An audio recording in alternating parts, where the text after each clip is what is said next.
Hey, hi, hello, and welcome to my beauty industry enthusiasts, content creators, and brand visionaries. Get ready to step into a world where beauty meets business, where the creator economy blends seamlessly with strategy. I'm Sonia and this is Lipservice, the podcast.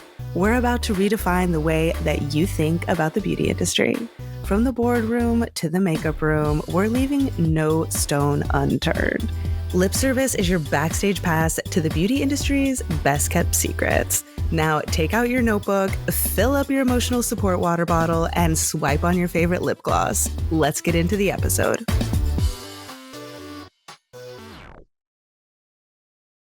Welcome back to Lipservice with me, Sonia Elise.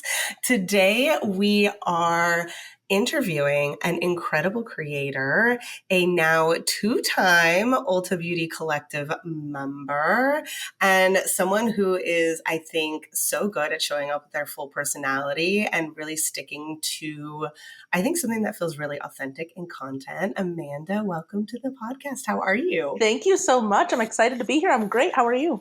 I'm well. We're so excited to have you. So before we dive in, we always ask, what is on your face today?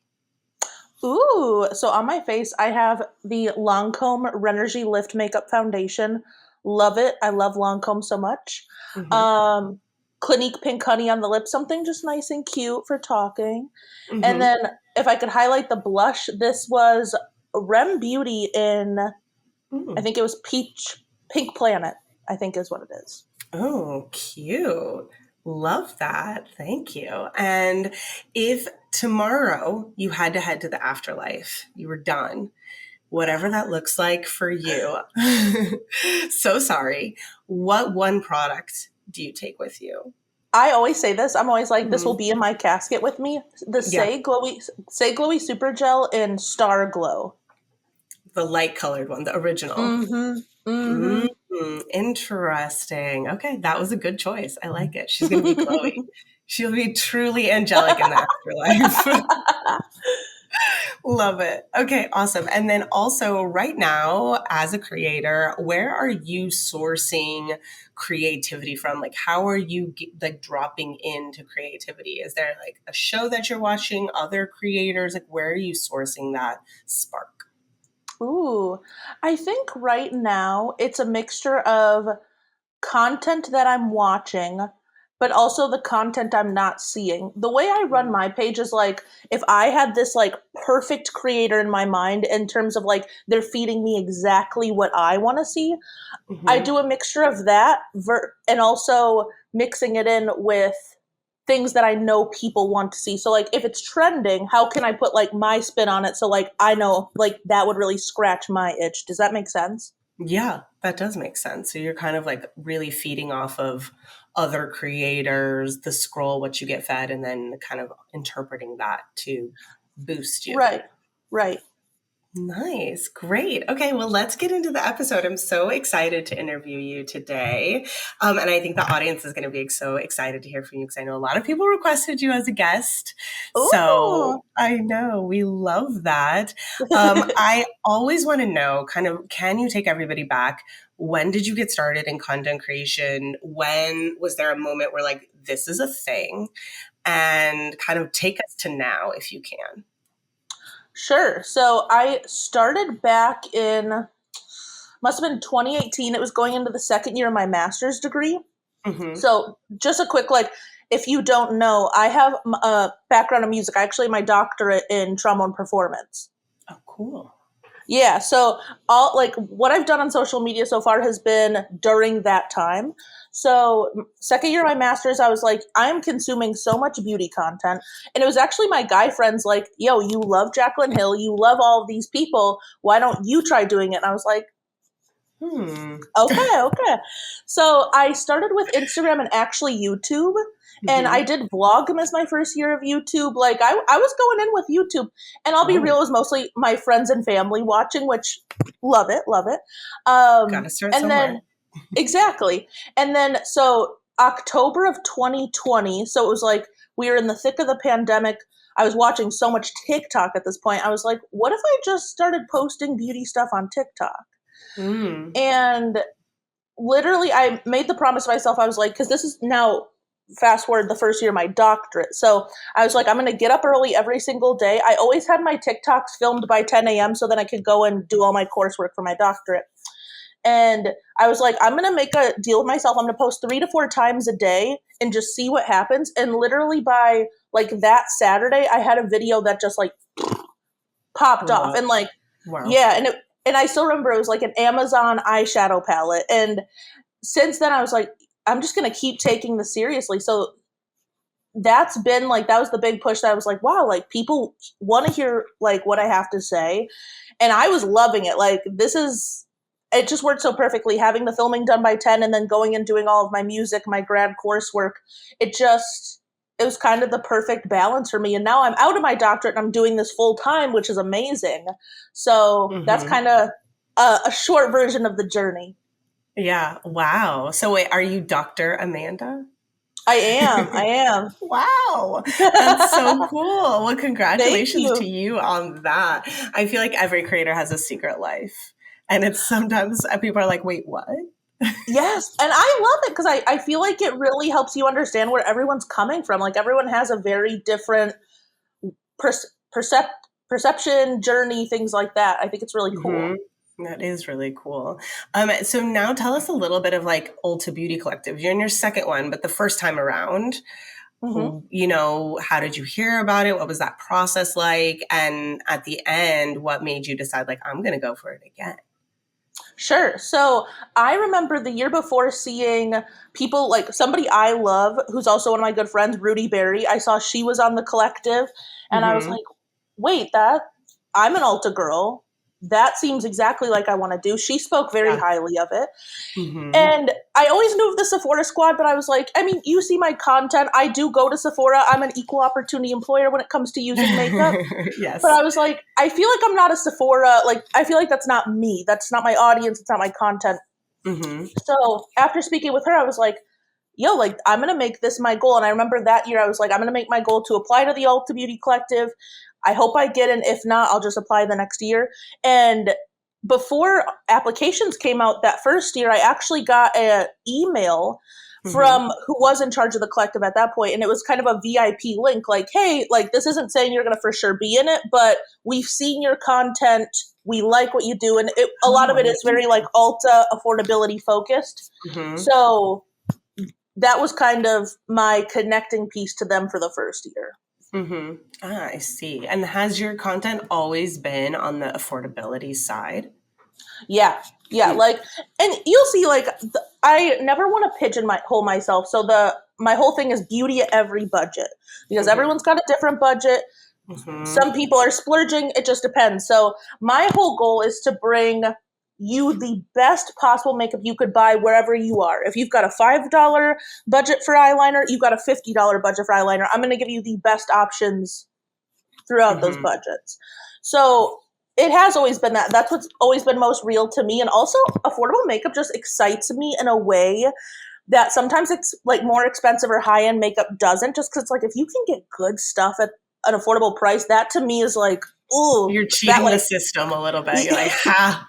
exactly, exactly. So I think that also fit Ulta really, really well because they have such an Sure. amazing mass side of beauty. So Yeah, especially back then. I mean, they really didn't expand more to now you're seeing, of course, like Charlotte Tilbury and other mhm. more, prestige brands there, which is wonderful expansion. But, when you first got in, it really was a lot more affordable, small luxuries. So I love that. Mhm. You did fit that bill very well. Have you always been so clear, like that statement that you just gave me, like this is what I'm going to offer my audience? How did you evolve to that statement? Because I feel like so many creators are lost in that. Like they truly, like when I work with a creator, I know like that's one of the big things that we need to pull out. Like what is this thing that you're trying to achieve? Because you can't just show up and do a tutorial, right? Right. There needs to be a perspective on that tutorial or the review or whatever else. How did you kind of get there to be able to deliver this like very concise perspective? Right. I guess so. When I first started, I didn't have the idea of like, oh, I will be beauty at every budget. But affordable makeup was always what was most realistic. Like when I started making content, that's all I could afford. Yeah. And that's all I had used up until that point. I did work at Ulta like a decade ago during my undergrad just for a year. And so there I was able to like try some more like prestige higher end stuff. But realistically, like I was going to the CVS's, the Walgreens, the affordable side of Ulta. So that was like the makeup that I felt like was really in my wheelhouse. And I'm like, okay, I know that I've taken the time to like really kind of go through these different formulas. These are my thoughts. And so that's kind of like just what felt organic on my page. And then I was seeing that there was a need for that because I remember even watching, because I am such a consumer of YouTube, and I remember watching it and I was like, well, I mean, I can't afford a $40 foundation. And through my beginning content, I was seeing like the majority of people couldn't, you know, whether you're my age or whether you're older and you don't want to spend that much money on makeup, whatever. So I was like, okay, clearly people want to see this. And I love creating that content. So it just kind of really organically formed into the beauty at every budget. So to answer your question, it was like kind of my content led me that way. I didn't come with this initial plan. It just kind of organically happened. Nice. And when you first went through that, first Ulta Beauty Collective experience, out the other end of that year-long process, what are some of like the key takeaways? What did you really learn being in the group? I think the biggest thing I learned was having confidence as a creator, because when I first went there, I definitely dealt for my first trip with them. I definitely felt a little like imposter syndrome, and that was nothing that they were doing to me. Like everybody from the brands, from Ulta Beauty, the other creators were so incredibly welcoming. But there's just that voice in your head, especially if you're a creator who doesn't live in LA or New York. It's like, was my first like big opportunity by these incredible creators. And so I was like, do I really belong? And then you don't want to think about numbers because to me, it's like that only means so much. But then you get in your head about like, well, what if I'm like not as worthy to be here, whatever. And that's so not the case. And from going on the second trip with them and really like feeding into these relationships, I found like, wait, they respect me as much as I respect all of these people. There's a reason why we're all at the same table. And so I left the first year with this confidence that I was like, wow, I do believe here. Brands care about what I want to say. My audience really looks up to me and trusts me. So and I told Adriana, who's the head of the collective now, I told her, I was like, if I get on for a second year, I want to come back with the confidence I have now, the confidence I had leaving that first year. And that's what I've been doing so far. I've been leading with that confidence. And I feel like it's really kind of validated me as a creator to myself. I think I was kind of the last person to really like take hold and like feel really proud, because I'm always just pushing myself to do more or go further. But I feel like it validated to myself, like, no, you're doing great things and you have this great trajectory. Like, just keep doing what you're doing. Yeah, that's great. I mean, I think so many creators struggle with confidence, even though I think, innately you have to be a somewhat confident person to record yourself and put yourself on the internet, right? Like there's some sort of desire in there to be seen. But I think when new opportunities come up, I always see it around paid partnerships, even getting on someone's PR list, getting, an invite to an event, joining something prestigious like Ulta Beauty Collective. Those are all kind of like defining career moments for creators. And that tends to be across the board, any career you choose, when you are most triggered to be like, wait, do I deserve to be like stepping into this? Do you have tactics now where if those feelings creep up, like mantra, or like what do you kind of do to tackle those? The big things I'll do is I look back. I think having a support system of people you really trust who aren't just like yes men, but who have seen your growth. For me, it's my boyfriend and my grandma. Like those two people, like they have seen me and so being able to talk with them and be like, hey, I feel like I haven't done anything, or because in general, I'm a very confident person. But I think when you are leveling up and you're in these amazing rooms you didn't expect for yourself, that's when that's when you feel a little less confident.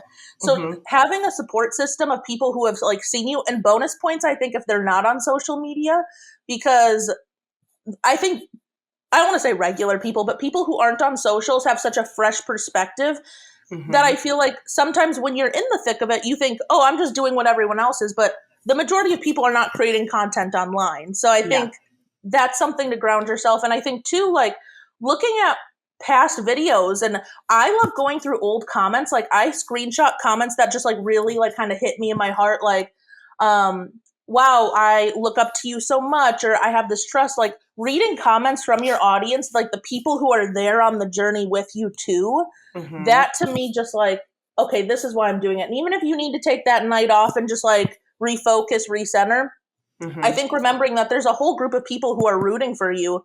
And so it's kind of a mixture of people off social media and then the people who you know like love you and respect you on social media. I think both of those things really can help me refocus and be like, okay, we're doing what we need to do, you know? Yeah, that's great. I think that's great advice, like everybody can follow. Wonderful.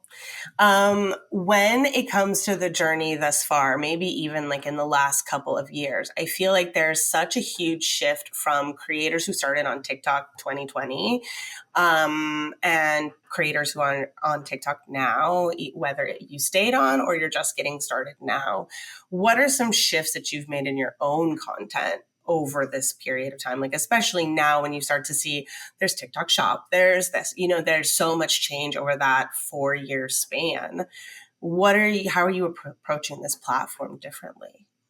Absolutely. So I think what we were seeing in 2020 was like the growth was crazy. Like I gained my first 50,000 followers in like the first like 2 months or something crazy.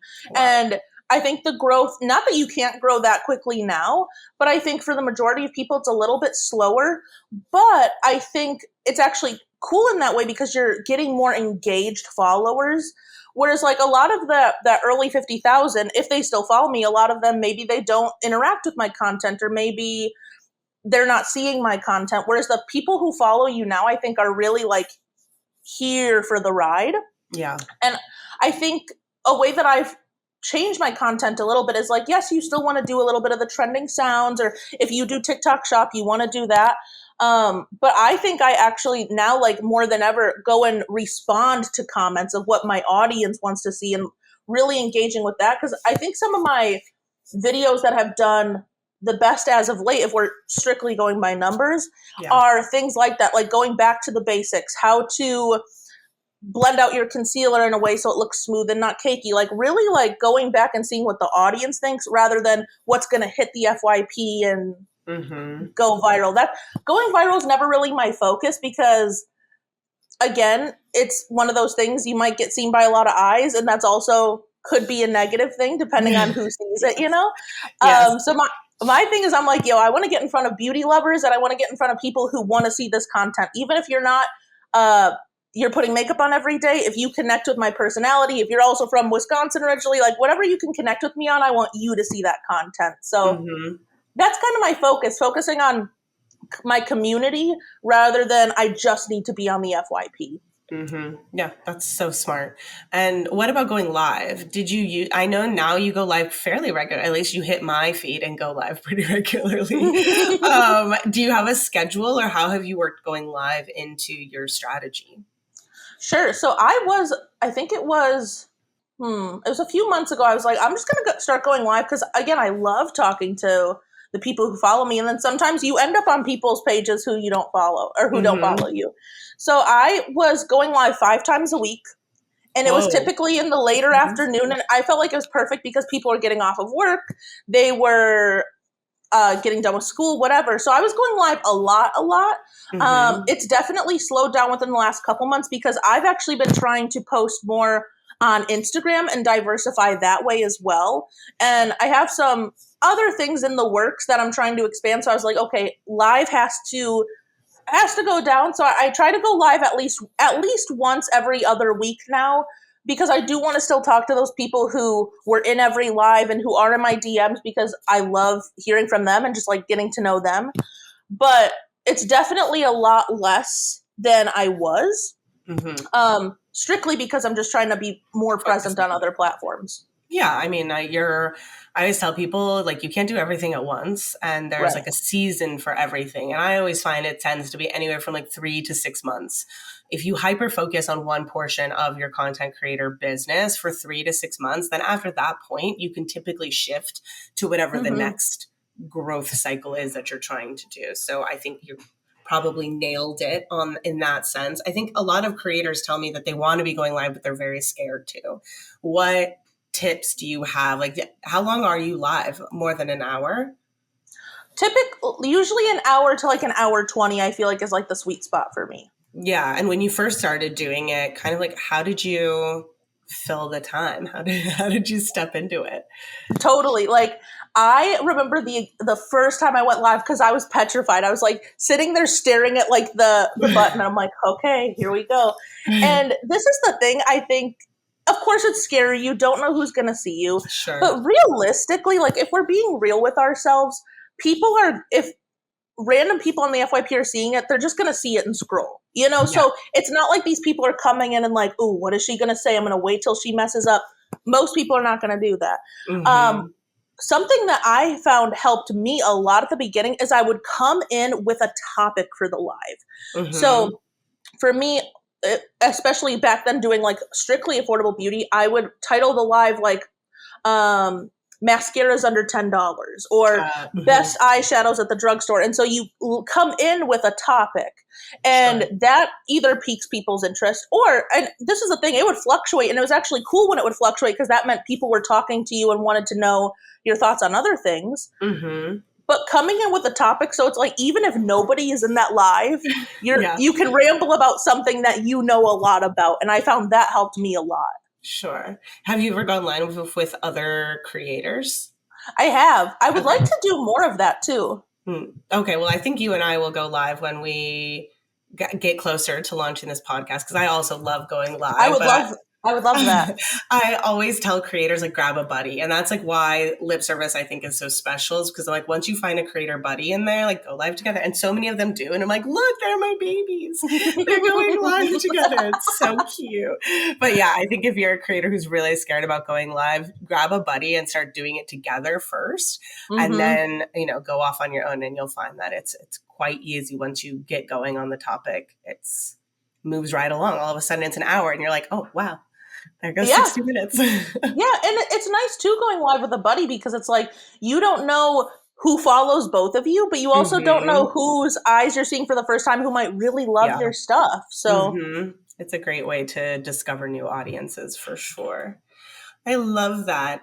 So now that you're a little bit more seasoned in your creator journey, you're deep 4 years in, what are some things that you are noticing in terms of trends for content creators right now? Is it this shift to Instagram, which I also personally notice? Is it something that's happening on YouTube? Like, what's everybody chitter-chattering about? Ooh, so I do think there's a shift to Instagram. I think just in general, like diversifying the platforms because I know I was not the only one that it was like I had this audience on TikTok and then my Instagram was like 4,000 people, which is still great. Like that's not to discount those 4,000 people, but it's like if TikTok disappeared today with how much back and forth there is about TikTok, what am I going to do? And I want to continue doing this. This is what I love. So my big focus the last few months, I would say since March has been Instagram. But I think we're seeing the pendulum swing because I feel like YouTube has been this kind of like long form, like beast just here, like, hey, I'm going strong. I think we're seeing the pendulum swing back to long form content and back to YouTube. So that's something I've been trying to take advantage of too, is posting a short every single day. And right now that's one of the ways I'm expanding is going back to long form because I think right now, I think one of the trends I'm seeing on TikTok is we saw the whole like de-influencing trend, like don't buy this, buy this. Yeah.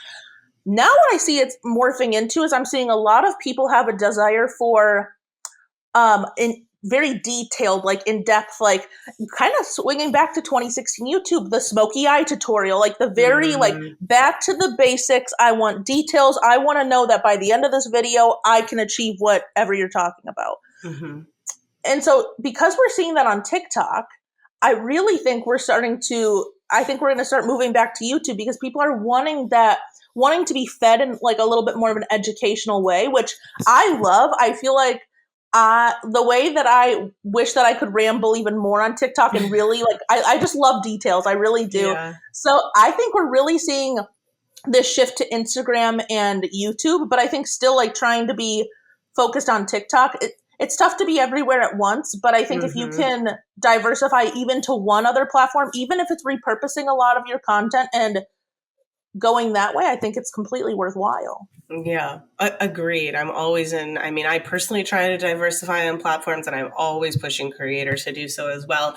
And it's not even like, at the very bare minimum, it is, like, what if something got shut down? What if one day this is not working? But it's also, when you look into the future in brand deals, and I'm sure you can speak to this, when a brand approaches you, you have a leg up if you can also say, I will distribute it across here as well, right? Like, it's no sweat off of your back to say, I'm going to record this TikTok, but I'll also go ahead and syndicate it to IG and Shorts, included. And, that's however many more eyeballs, right? For me, as someone who's hiring through brands, I'm like, yes, that's what I want, right? Like, I would love to have more, I would love to have more eyeballs. I would love to have more chances. Also, something I think people don't think about a lot because we never want to think about negativity, but if your brand deal goes sour, you really tank. You just don't get the engagement or the views that you want to do. It's clearly not your fault, but you then have the opportunity to say, hey, let me send that out to my email newsletter. Let me reshare to stories. You have so many more opportunities to quote unquote make good and really show that you're a good partner. And that has always been, I think, a benefit that I have seen is like when creators just automatically go there and they're like, let me try and make something happen here, do the best that I can. I'm always like, yes, let's rehire you. Like, you're doing it. Absolutely. That's my thoughts on it too, is I would rather over deliver than just be like, well, they paid me, so whatever. Like, no, like I want you to get the views too. And if I'm working with a brand, I love the product, I love the brand, and I want them to get their flowers too. So I will absolutely like go and post it on my Instagram or post on my stories. I love when brands want you to also post on Instagram stories because that is such an engaged group of people who are viewing your stories every day. Like, even just going there and being like, hey, I just posted about this new skincare product, $25. I think you're going to love it. It's good for these skin types. Go check out this video. Like, those extra little things that honestly really only take a couple minutes, I feel like go a really long way. And to your point too, I think a lot when I have like repeat partnerships with brands, I think that's why. I think it's because they see like I also want the content to do well. Yeah, you would think it was a given, but honestly, it's not. Like, it's not. I think it was a given, but the amount of times I've had to, and not to dog management, but the amount of times I've had, it tends to be the manager that's like, no, they're not going to do this. And I'm like, are you sure? Where I've been like, listen, it didn't perform like we were thinking. Like, do you think they could just reshare to Instagram stories? And people be like, no. I'm like, oh, that costs more. I'd be like, are you effing kidding me right now? Like, we already paid.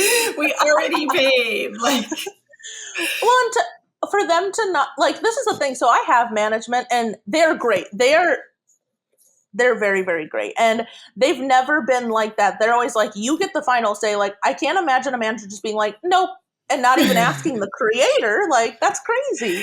I know. That's why I'm always like so weary about management. I know there is good management out there. I absolutely do. I just think that unfortunately, like the influencer world as a whole, there's unfortunately more people doing it incorrectly than there are correctly. And that's why we get a negative rap in this industry as a whole, right? Like, there's just too many people doing money grab and not enough people showing up with integrity and like good business deals. So there is good managers out there, but I'm sure you did it as well a long time on your own. How long did it take for you to get to management? I signed with them last January. So I think I was doing it on my own for like a solid like 2.5 years. Okay. And I will say, I think that's important too. I think it's important to learn these terms, learn what a deliverable is, learn what your rights are. What are they asking for? I think when people, I think sometimes they start creating content, maybe they have a couple big videos and they're like, okay, let me find management. I'm like, you want to learn, in my opinion, I think you want to learn the business side of this a little bit because one, it makes you a stronger creator. Two, you know what to ask for this out of this potential management. And you also like, this is your business. Like, I never want somebody else knowing things about my business I don't know. Of course. Yeah. So I'm very like, I have a great working relationship with my manager now, but I also love the business side of it. That's something I really enjoy too. That's good. And I think most people are so scared of negotiating their own deals, of contracts. It all starts to get like so serious, but you just take it a little bit by little bit. You don't have to know everything. You don't have to become a lawyer. You know, there's key terms, there's key things that you need to learn. And I always explain it this way, and I'm sure the listeners are tired of hearing this, but there's something called internship period for creators, just like every other career, right? You're getting paid nothing. You're showing up all the time, like, or you're getting paid minimum wage, right? It's all like feels kind of shitty, but it's like that's how you learn the ropes at the beginning. That's how you learn. And then from there is where you can start to charge a little bit more, get management, maybe get a little assistant. You know, like you build up from there, just like every other career. Nobody starts and is like, somebody else manage my email box. Like, I'm sorry. No. Yeah. That's not how that works. So I'm glad that you had that experience and that you have a joy for it, because it could be that down the line you want to take back your own business and you want to do your own things. Or, you know, a lot of creators at a certain point want to hire their own internal team that just work for them, right? That's also a great benefit. So knowing like what you need is so, so important. And speaking of brand deals, okay, so we're going to cut to audio of Amanda, how she structures some of her, you know, brand deals and what she charges. But this is bonus audio only for Lipservice members. So if you are a member of our Geneva group, 100% free, the audio for this portion gets dropped there via Dropbox. So make sure you head over there and join us. In that scenario where you quoted the $100, do you think it was the brand's responsibility to tell you that you were charging too little? I know this is a big topic for creators. For younger me, I wish somebody could have been a real one and told me, but I don't think it's their responsibility. Like, yeah, do you think? I would love to know what you think. Is it the brand's responsibility? I don't think it's the brand's responsibility. And I know that there was a period of time during COVID where we were also talking about like marginalized creators and how some people are getting paid less. And is it the brand's responsibility to be like, oh, I mean, it's the brand's responsibility to negotiate each deal the best of their ability, right? Like, to me, part of that is not educating the creator on their rates, right? And I also never tell somebody that they're charging too much. Right? I'm never going to be like, well, everybody else is charging less. And I know some brands do that. And that's also wrong. That's wrong. Right. If a brand tells you you're charging too much, that's also wrong. Like, it's not their job to tell you anything about your rates besides, yes, I can afford it. No, I cannot afford it. Or I can afford this instead. That's the brand's job. And I take it upon myself, which I know not everybody does this, but I tell the brands that I work with, I do not undercut past around 20 to 30%.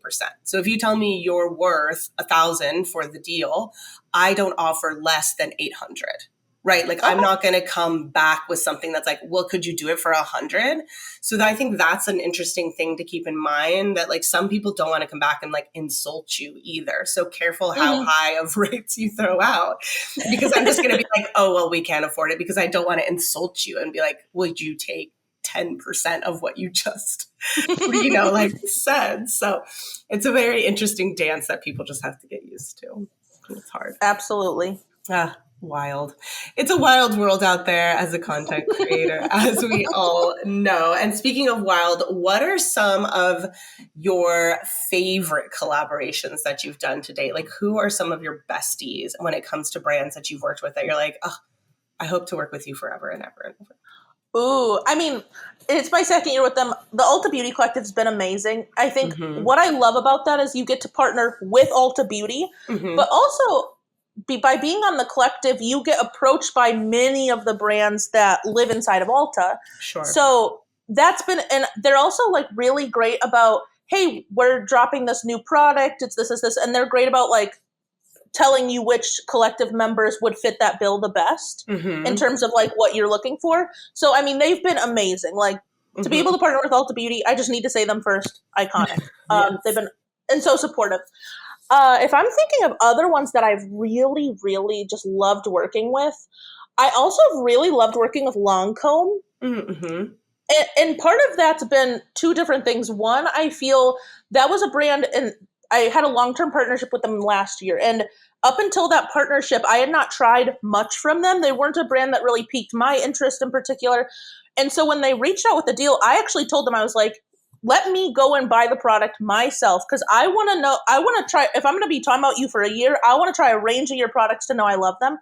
And I've fallen in love. Like Lancome complexion to me is some of the best. Like, and I think what's also special about Lancome is historically, I feel like people think it's like one of your grandma's makeup brands or whatever. Yeah. And to that, I think they have amazing makeup for all age ranges, for mature skin, for very young skin. And I felt like this is a way that I could help my audience with more mature skin and also introduce maybe some of my younger audience, also my age, to a brand that maybe we've not really given a big chance to. So not for nothing, they're very supportive of being open to my ideas. I feel like they see that they've kind of been like put in this box. Sure. So they let me really play with some of the trends from last year that were going on TikTok, and they're very easy to work with. So I loved working with Lancome too. That's awesome. Speaking of Lancome, I really hope that if they hear this, or you should send it to them,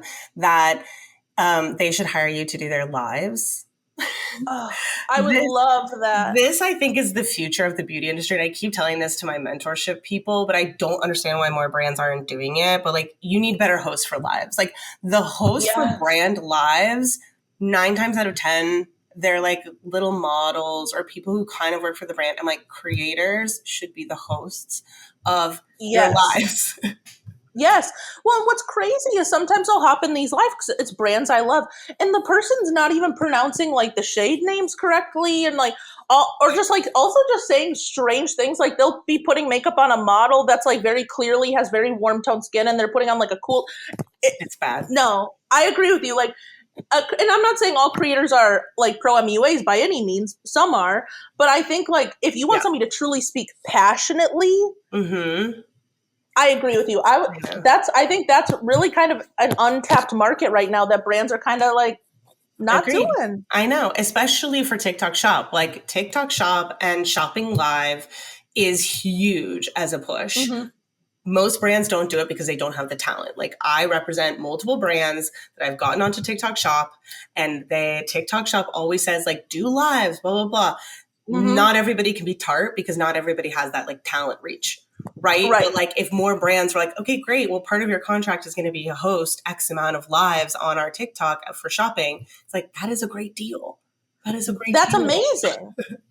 And what's amazing about that too is we were talking before about if you have if you're posting a video with a brand and it just really flops, because the algorithm gives and the algorithm takes. But if you're on a live with on the brand's account, you at least are for sure that it's like it's getting pushed to people who already rock with the brand. Exactly. Yeah.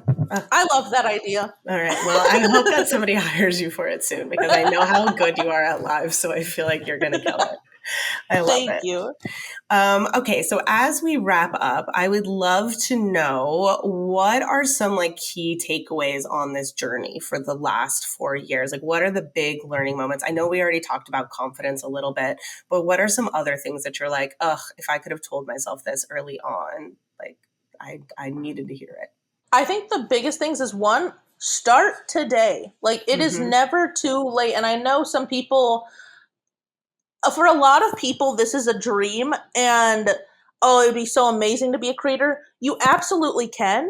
And there's truly a seat at the table for everybody. Now more than ever, there are more creators who are making this even a part-time job, a full-time job, and also just cultivating an audience. I think that's also something that's kind of underrated. Sure. We see these amazing glamorous moments of these bigger creators like doing the PR hauls and things. But if you even gather 100 people who are excited to hear you talk about whatever your thing is, your niche is, that's incredible. Yeah. Like I think we don't value community enough when speaking. I don't want to say we, but I think people don't value community enough. Mm-hmm. So that would be my thing, is like, there's a seat at the table for everybody. There's an audience who wants to hear you speak or see something of them in you. Mm-hmm. And I think kind of leading into that, I know for a lot of people, it's a financial barrier. Well, just speaking about beauty, like, I can't keep up with the new launches. I can't do this. You don't have to at the beginning. Like, Yeah. when people ask me how to get started, if it's in beauty, I'm like, literally start by talking about what you love. If you have been using the same mascara for 10 years, people love that. It shows it's a tried and true. Talk about it. Make a video how to apply it. Make a video of the wear test of it. Like, there's so much content you can make even by having just the products you already own. Yeah. So agreed. Mm-hmm. So That's amazing. And I just think too, like, going off of that, brands also love seeing that you love their stuff. So if you're tagging them and engaging, I guess that's my biggest thing, is like, there's a seat for you. Start today if you want to, and start with what you have. Like, I know it can feel pressure to have the newest and the best, but you don't need to. No. That'd be my advice. Yeah, I agree. And I think that people in content creation forget that they're watching other content creators too much. Right. Mm-hmm. So when you're seeing like buying the newest, buying the best, all that stuff, it's because you're watching other content creators who do that. People at home don't do that. That's not how day to day people live. So just like check back in with reality, like go talk to people who, like you said, who are not online as much as you. And remember that like most people are not going to Sephora every single month, getting every single brand new launch, right? The majority of people have one black eyeliner, maybe two. Mm-hmm. So if you can teach them how to use that black eyeliner, like it doesn't matter what brand it is, like they just want to know how to use what they have. And if they don't have it, like what is the thing that they absolutely do need? Because not everybody's running out and getting like every single, Patrick Top blush duo, whatever is. Yes. There's like 45 of them at this point. You don't need. Yes. That's such a good point though, of you're watching other creators, because I talk about this. I do consume a lot of content, but there's also times I can tell I'm consuming too much, because I will start saying like, not like in a fake way necessarily, like not intentionally, but I'll start saying things like I see other creators saying things, and I'll literally pause and be like, you don't say words like that. Like what? And so that's the times I'm like, okay, I need to get off the phone for a little bit. And like, what is Amanda about? Because Amanda is not going to do this influencer better than them, because they're already doing it, you know? That's so such totally a good point. Yeah, you start to pick up, and this is also why creators think other creators are copying them. And it's like, you're not necessarily copying them. I mean, I think that most of the time they're not copying each other. What's happening is that it is like a real trend across creators, and they've seen it so many times, and then they say like, well, I'm going to do it. Or they say they go to film, and that's what comes into their head, because it's actually just been ingrained in them. They didn't actually watch this and be like, now I'm going to go make that exact same thing. It's just like in you deep down somehow, because you watch so much of the same. And it's funny because I was interviewing someone for the podcast who was like, I'm really focused on just like trying to understand what I like again. Like, do I like latte makeup, or has I just like seen so much latte makeup? Like, I don't know anymore. And I don't know. Truly. Well, thank you so much for joining us on the podcast. I enjoyed it so much. I'm so glad that we got to do this. We will put all the links to follow and support Amanda in the show notes, of course. And stay tuned, because maybe we will do our live. I love going live, but I have to have it scheduled or else I don't do it.